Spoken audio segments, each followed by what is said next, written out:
Puji Tuhan, selamat pagi Bapak Ibu yang dikasihi oleh Tuhan, keluarga besar GPDL Sada Magelang. Saya yakin dan percaya kita tetap tinggal dalam penyertaan daripada Tuhan. Pada pagi hari ini kita mau merenungkan satu bagian dalam kebenaran firman Tuhan yang saya beri tema kedengkian. Kita buka di dalam Yakobus pasal yang ketiga ayat yang ke-16. Firman Tuhan menjelaskan di sana, Yakobus pasal yang ketiga ayat yang ke-16. Sebab di mana ada iri hati dan membentingkan diri sendiri, di situ ada kekacauan dan segala macam perbuatan jahat. Sebab di mana ada iri hati dan mementingkan diri sendiri, di situ ada kekacauan dan segala macam perbuatan jahat. Bapak Ibu dikasih oleh Tuhan, di dalam KBBI, kedengkian berasal dari kata dengki, yaitu menaruh perasaan marah, benci, tidak suka karena iri yang amat sangat kepada keberuntungan orang lain. Kalau menurut Thomas Aquinas, kedengkian adalah ketidakbahagiaan kita di atas kebahagiaan orang lain. Kedengkian tidak selalu karena kesuksesan atau kita mengingini akan harta orang lain. Tetapi ketika kita melihat orang lain bahagia dan kita tidak bahagia, itu membuat kita iri, itu membuat kita dengki atau tidak senang dengan kebahagiaan orang lain. Kedengkian adalah dosa yang tersembunyi. Karena apa? Dosa itu berasal dalam hati. Ketika kita iri kepada orang lain, itu kita sudah berbuat dosa. Di dalam Markus pasal yang ke-7, Markus pasal yang ke-7 ayat yang ke-21 sampai dengan 23, Yesus dia menyampaikan bahwa sebab dari dalam, saya ulangi, sebab dari hati orang timbul segala pikiran jahat, percabulan, pencurian, pembunuhan, perzinahan, keserakahan, kejahatan, kelicikan, hawa nafsu, iri hati, hujat, kesombongan, kebebalan. Dan ayat 23, semua hal-hal jahat ini timbul dari dalam dan menajiskan orang. Sana firman Tuhan bahwa menyampaikan bahwa segala yang timbul dalam hati yang tidak berkenan kepada Tuhan adalah bisa menajiskan setiap kehidupan kita. Karena apa? Kita tidak berkenan kepada Tuhan.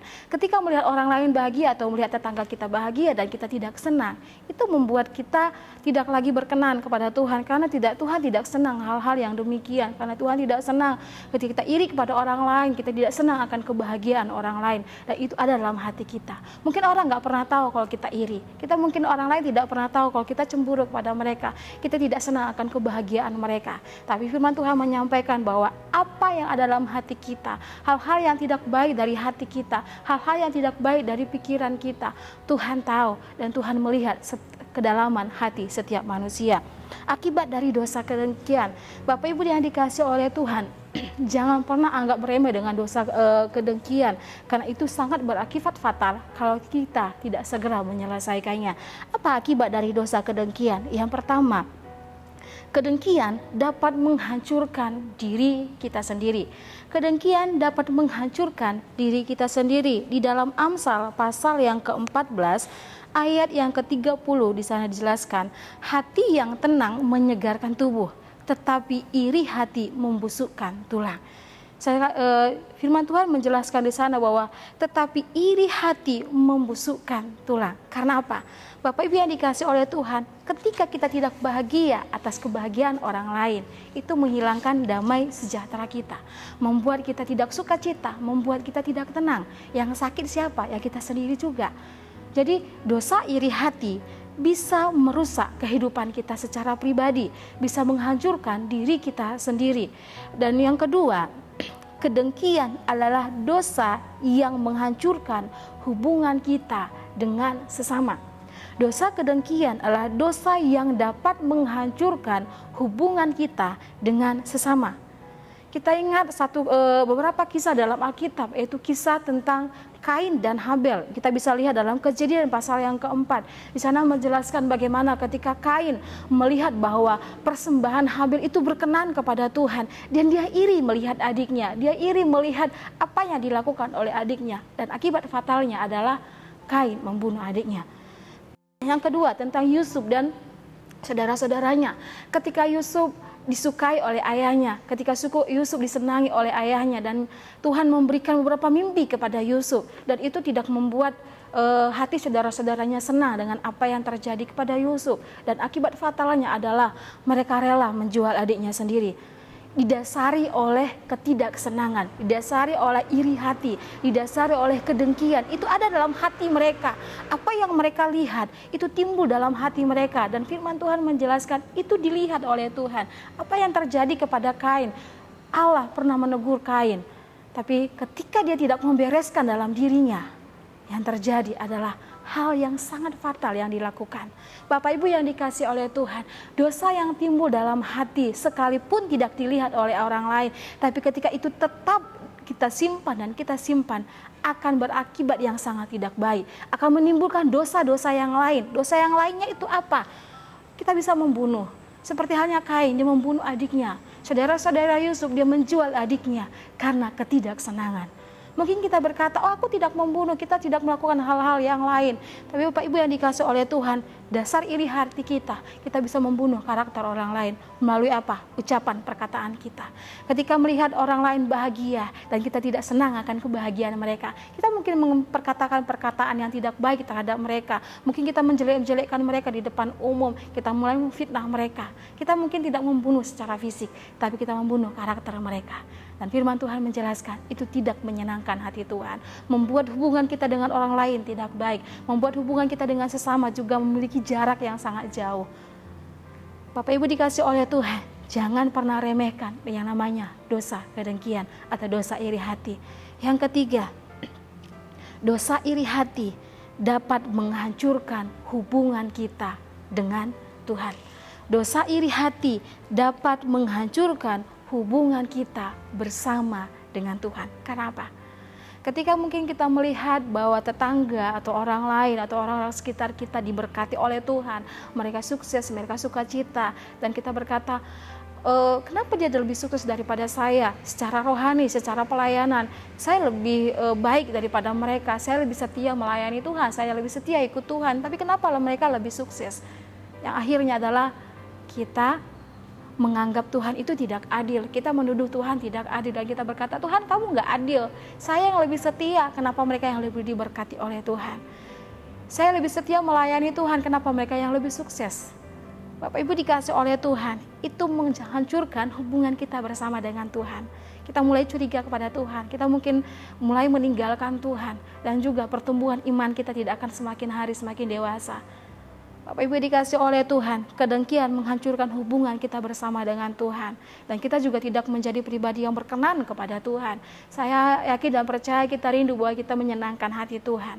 Kita rindu kita menyukakan hati Tuhan. Tapi ketika iri hati, kedengkian itu tetap tersimpan dalam hati kita. Dan kita tidak segera bereskan. Itulah akibatnya. Kita mendukakan Tuhan, kita tidak menyenangkan hati Tuhan, membuat jarak antara kita dengan sesama, membuat hidup kita juga tidak baik, membuat kita tidak sukacita, membuat kita tidak ada damai sejahtera. Apa akibat dari kedengkian? Apa akar dari kedengkian?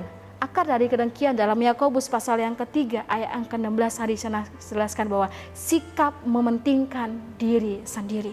Sikap mementingkan diri sendiri, menganggap diri kita lebih baik daripada orang lain. Itu akar dari kedengkian. Itu akar dari iri hati.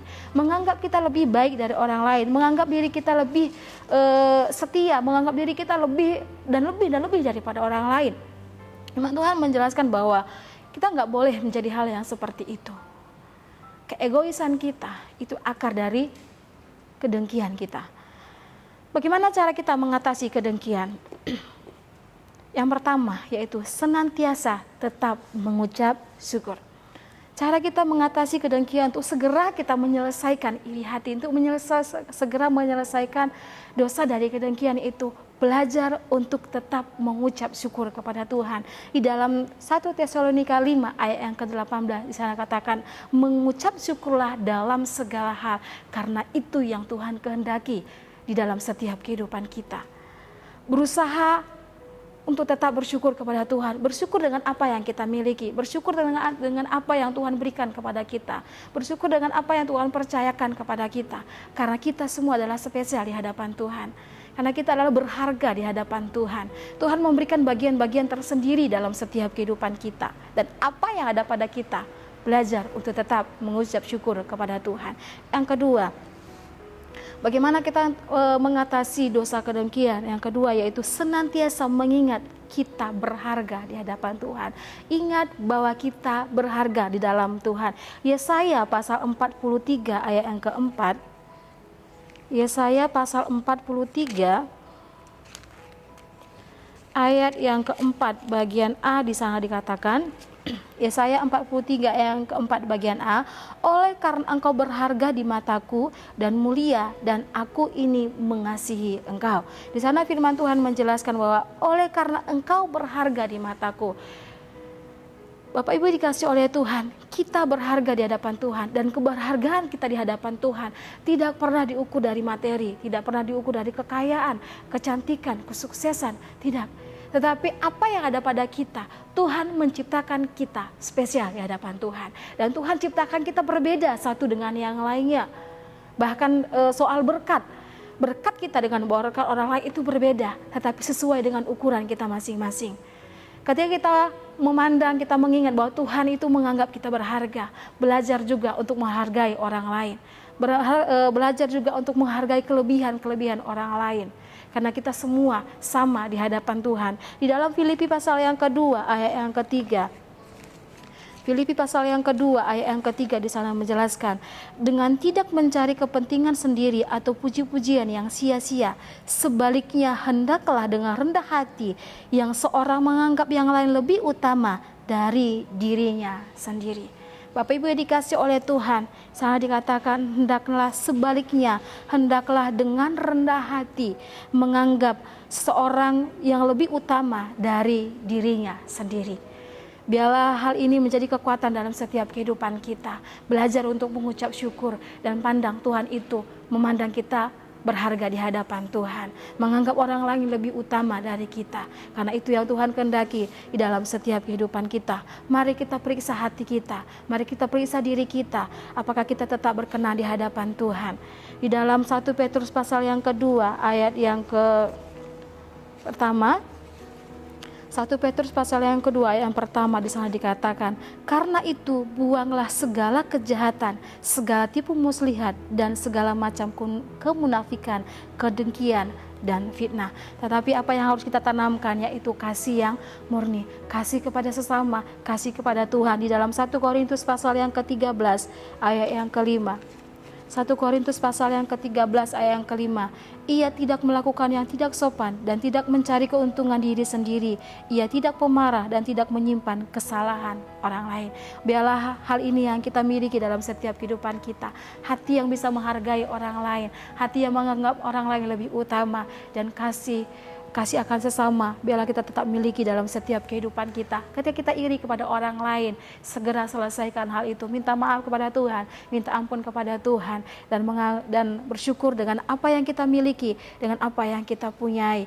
Karena ketika kita menyimpan sikap iri hati, sikap kedengkian, itu tidak akan tidak menyenangkan hati Tuhan, dan juga akan merusak diri kita sendiri secara pribadi. Kita bersyukur buat kasih Tuhan, buat kebaikan Tuhan yang luar biasa dalam setiap kehidupan kita. Kalau kita ada sampai hari ini, semuanya karena kasih Tuhan. Dan kita bersyukur atas semua pengerjaan Tuhan di dalam setiap kehidupan kita. Kita mau berdoa. Terpujilah nama Tuhan. Terima kasih Tuhan buat setiap kebenaran firman Tuhan yang kembali mengingatkan setiap kehidupan kami atas segala yang terjadi dalam kehidupan kami. Mungkin kami pernah iri kepada orang lain atau menyimpan sakit hati kepada orang lain, tapi kami mau belajar untuk menyelesaikannya di hadapan Tuhan. Karena kami yakin Tuhan mengingatkan kami untuk kami tetap bersyukur dengan segala apa yang kami miliki, dan menganggap diri kami berharga di hadapan Tuhan. Karena Engkau Allah yang menciptakan kami spesial di hadapan Tuhan. Dan Engkau Allah yang mengasihi setiap kehidupan kami, yang memberikan kami kekuatan, yang memberikan kami kemampuan untuk menghadapi setiap hari-hari kami bersama dengan Engkau. Dan Engkau akan tetap memberikan kami sukacita, damai sejahtera di dalam Tuhan. Terpujilah nama Tuhan. Bahkan sepanjang hari ini Tuhan, kami serahkan seluruh kehidupan kami dalam tangan Tuhan. Biarlah Tuhan yang menjaga dan menyertai kami selalu. Segala puji, hormat, kemuliaan bagi nama-Mu. Dalam nama Tuhan Yesus Kristus kami sudah mengucap syukur. Haleluya. Amin.